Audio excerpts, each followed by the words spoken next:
3, 2, 1. Hello everybody, welcome back. I'm Josh. I'm Alex. How are you going today? I'm doing pretty well, Alex. Thank you very much. Yes. Me too. Today we're looking at the Vivitar 75-205 macro lens. Now, released in 1977, this lens was not all that special. This lens goes for a basement price nowadays in 2019. So, is it worth a go? We at Decaffeinated Photography, let's get 2019 started with a boom. Or a zoom.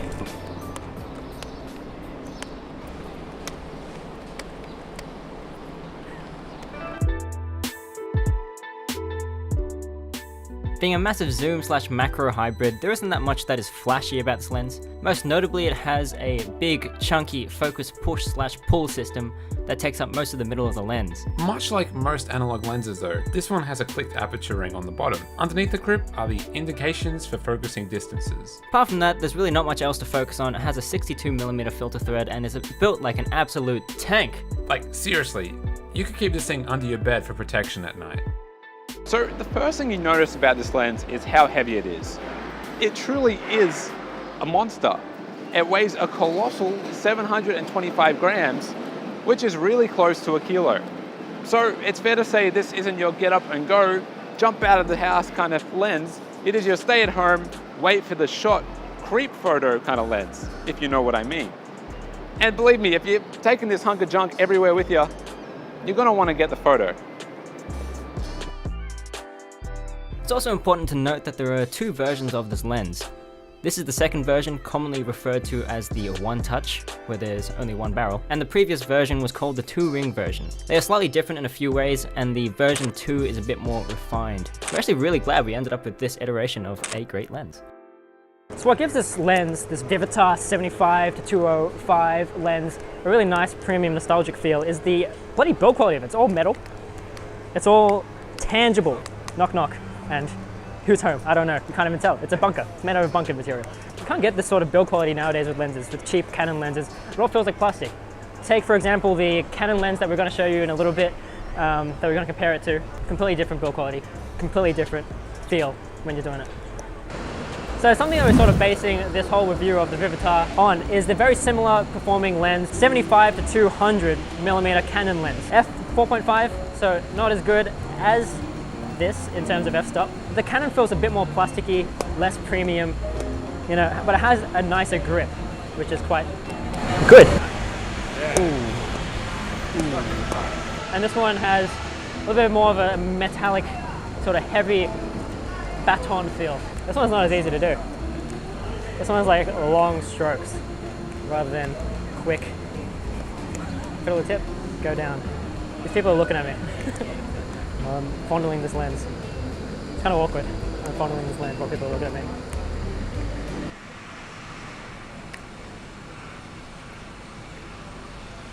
What's really interesting when you first hold onto the lens and put it up to your eye, to zoom out, it is push out. To zoom in, it is to push in. I guess it sort of makes sense when you say it like that. But some people do find it a little bit counterintuitive. Admittedly, I did find it a little bit weird at first. But once I started like actually playing around with it, using it a little bit, it gets really intuitive. Like it feels intuitive. It feels like an extension of my body, staring creepily at people. So the way zooming, focusing, and then consequently pressing the shutter release with this lens is truly an amazing experience. And I believe even with the FD mount lens, the push-pull mechanics just make it a really pleasant way to involve yourself in taking the photograph. And I think that differs from, I guess, digital photography now where everything is autofocus. So really it is just an enjoyable experience. Vivitar had an excellent 70-210 f3.5 that was released in 1978. Just prior, however, came this dude. They do have some similarities, and according to Ken Rockwell, that lens was a powerhouse for photojournalists back in the day. Could the same be said for the f3.8 macro version? Some say it was the predecessor, the one that lit the flame. Another thing to note is that you can literally just be anywhere and zoom in on people and they have no idea that you're taking a photo.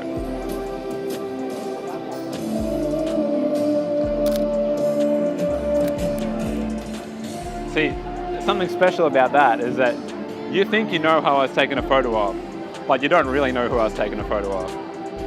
You'll see. You'll see later. It was. Because there's a performer there, and I'm standing there taking a photo of the performer, this guy has no idea that I could possibly be taking a photo of him. Make of that what you will. Instead of like head back. It's an interesting photo. What's really good about this lens is that it's great for portraits, man. I mean, it's 70-210. I mean, it's guaranteed to be good for portraits, but just kind of reiterating that it's good for portraits. Can I say portraits even more in one sentence? I don't know. Portraits.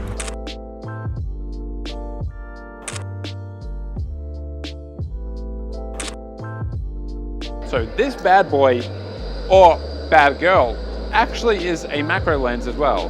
And so that means it can focus really close as 37.5 centimeters. If you compare that to a digital equivalent, you'd be paying a lot of money. For the range that you get with this thing and its constant aperture, you're doing pretty well. Now, we were originally going to do a segment on low light. Unless you're using a really high ISO film, there's just no point.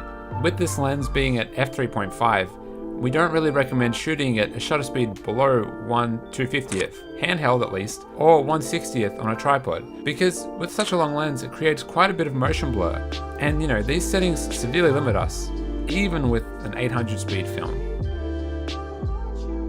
So, we're in this park, we're in this beautiful Flagstaff Gardens.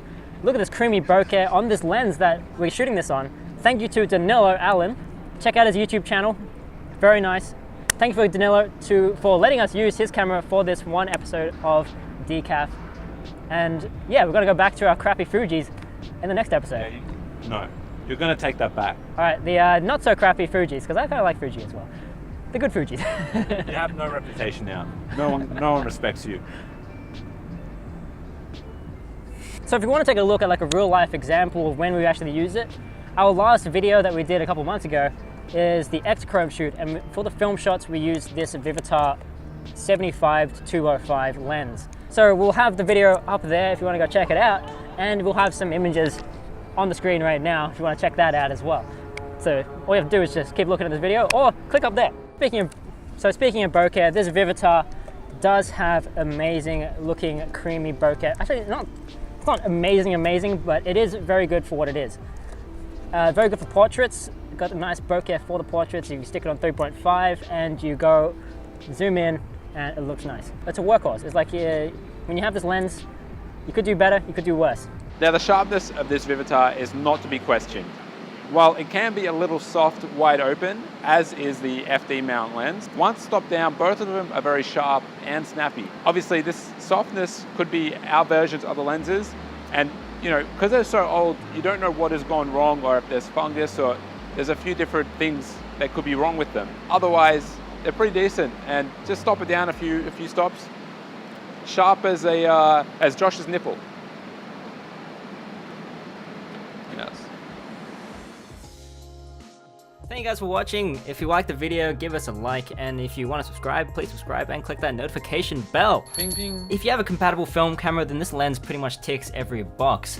If you also have a mirrorless camera lying around, for an extra $20, you can adapt this beauty, very nice big black lens, and get even more value for money. We do both believe that you really can't go wrong with this, not in the slightest. The possibilities really are endless, especially when you consider how cheap the whole setup is. It's definitely a very cheap setup that we got it for. We got the lens for free, and then we got another camera to go with it for $20. Yeah, we will drop a link below to a blog post that goes into a fair amount of detail about this lens. But it's only that's version 1, we got version 2. Yeah. We should probably give you guys a bit of like a disclaimer. The photos that we took on the day of this review, our lens had a little bit of a fault. It had started coming off the mount. There were times when you couldn't focus to infinity, or you couldn't focus to a certain point. Yeah. Because the lens was either on an angle or just too far off. So we do apologize if there were some blurry photos. It could have been motion blur, or it could have been because of that lens fault.